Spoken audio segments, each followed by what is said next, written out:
Welcome back, everybody. Ohio State plans to bring athletes back to its campus as soon as June 8th. OSU Athletic Director Gene Smith confirming that news even before a critical NCAA vote was unfolding today. Sports Director Jared Smalley talked with Gene Smith earlier today about bringing students back to campus with some major safety measures in place. Jared.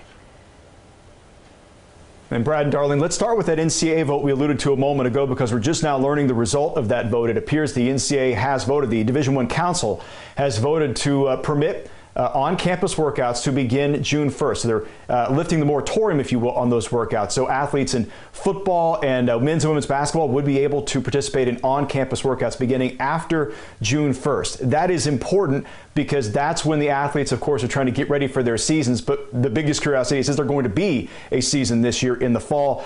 It is tricky to know because different campuses in different states are under different rules, as we have all learned over these past few weeks about the differences between the states. Here's what we know so far about Ohio State's plan to return to play. Gene Smith, the athletic director, says they want to bring athletes back on campus. June 8th is the first day they want to get that done, and there's much more involved with this plan.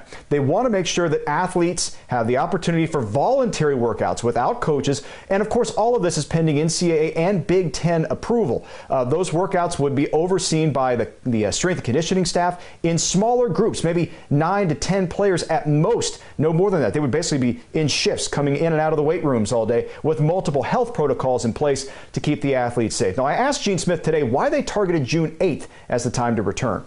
We picked that date for transition purposes.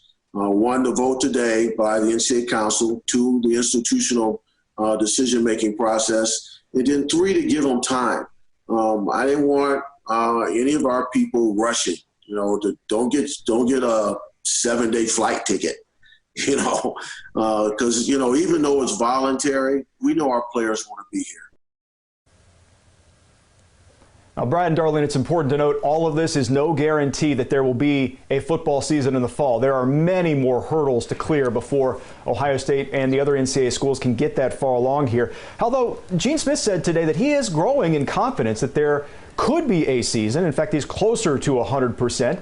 And he did mention today the opportunity that they are looking at the potential for having fans in Ohio Stadium this year. Now, obviously, it's going to be completely different in scale than ever before, but he'll lay out that plan, and you'll hear that plan ahead at 5 o'clock of how different Ohio Stadium could look if, in fact, there is a season and if, in fact, there are folks available to come in the building. Maybe some social distancing at the shoe, huh? Still, I'm getting some goosebumps. Yeah, Very much that's so. it. Good feel. That's Thanks. it. Thank you so much, Jared.